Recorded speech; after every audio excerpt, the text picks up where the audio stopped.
We are just a little bit over a week away from Animal Crossing New Horizons' March 20th release. With that date quickly approaching, more and more people are asking themselves and others if they should buy New Horizons. So today I thought it'd be a good idea to present the case for both the type of person that should buy this game and the type of person that probably shouldn't. Let's talk about it.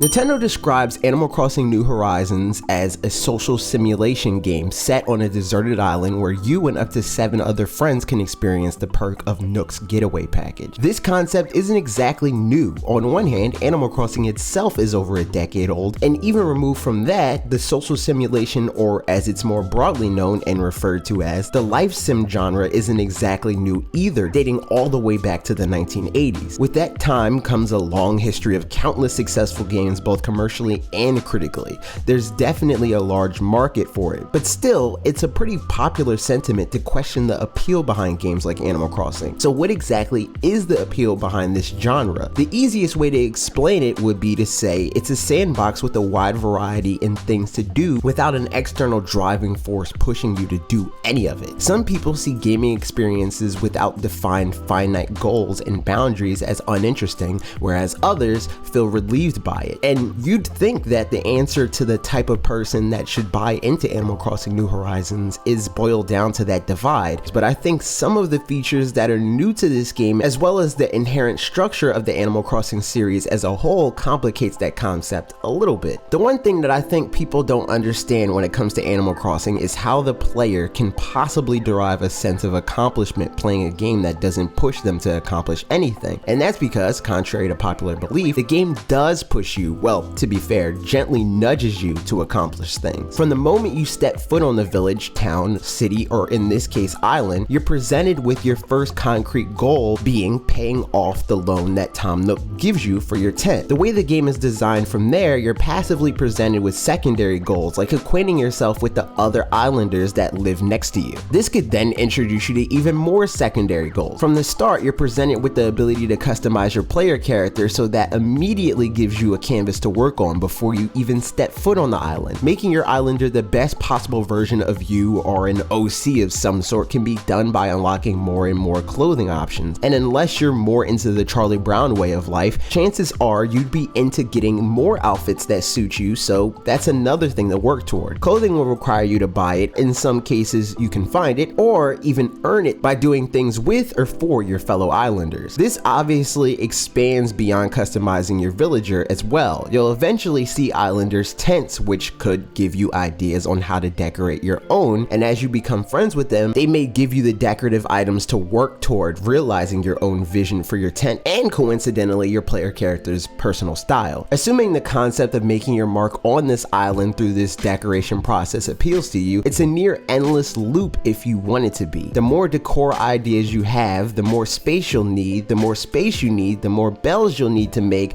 rinse and repeat until you have the biggest possible house with the perfect look for your villager. Along your way to achieving that, you'll obviously be presented with the question of how to make money in the first place, and this then opens up the gameplay specific opportunities in this game. You have a few options when it comes to making money, or in this case, bells, and new to Animal Crossing New Horizons, Nook Miles. Bells work in the same way that they always have. You can make these by selling things that you find around the island that you don't need for your decoration needs. You can do traditional life sim activities like catching fish and selling them. You can find and sell fossils. Depending on the time and place that you do all of these things, it can be very lucrative and net you a lot of bells. If you've played Stardew Valley or Harvest Moon, I'm sure you're familiar with that concept. As far as Animal Crossing specific concepts go, there is the existence of the bell rocks that exude money when you hit them. And at the risk of going on a brief tangent, I'm not entirely sure if this will return just yet since it hasn't been confirmed or denied, but the turnip stock market from Animal Crossing New Leaf was another interesting way to earn money in that game. I'm personally fascinated by the concept of how it emulated the real world stock market, but I've heard New Leaf fans felt it devalued bells too much, so it might not return to New Horizons. But for what it's worth, I personally think that gamifying the stock market in this way in Animal Crossing was a lot of fun. To bring it back to confirmed systems for New Horizons though, the Nook Miles rewards program is what I think of as an olive branch being extended to those gamers that are more goal-oriented because it gives players objectives to check off on a list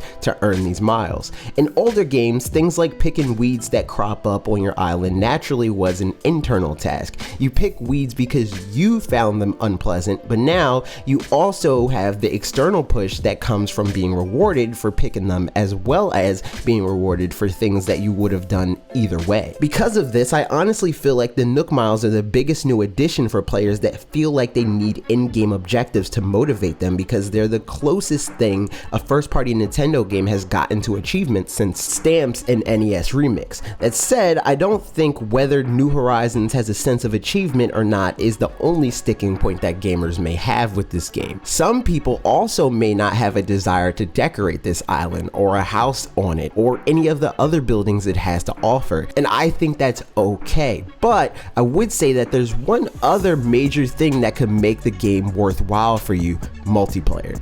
Specifically online and local wireless multiplayer, because as I've already covered in my last Animal Crossing video and our podcast from last week, local play on one console is almost certainly going to be the least preferred method for most people. Assuming you're playing in the best possible way for you and your group of friends or family, playing with others is and has always been the biggest draw for me with Animal Crossing and any other life sim game I've ever played. Honestly, for me, that starts with the more passive experience of trading notes on progress, like the best ways to make money, or what villagers are the best to try to get to move to your island, or alternatively, the worst islanders that deserve to be homeless forever. From there, it's only natural to want to expand that into playing within others' islands, trading goods, and sharing the load on deciding what we should do next. It's a lot easier to have a purpose to rally behind accomplishing when multiple people are there working toward that shared goal. And it's a good way to make more money, since you'll be able to get exotic goods from your friends' islands, like fruits, as well as decorative items that you like from their houses and their islanders' houses. Also, for what it's worth, in New Leaf, there were competitive mini games to participate in during multiplayer island tours, so with any luck, that'll also be more reason to play Animal Crossing New Horizons with a group of friends, especially since the possibilities for these mini games could be expanded on with the additional players supported in Animal Crossing New Horizons. But that's just speculation at this point, so by all means, if this would be the thing to sell you on New Horizons,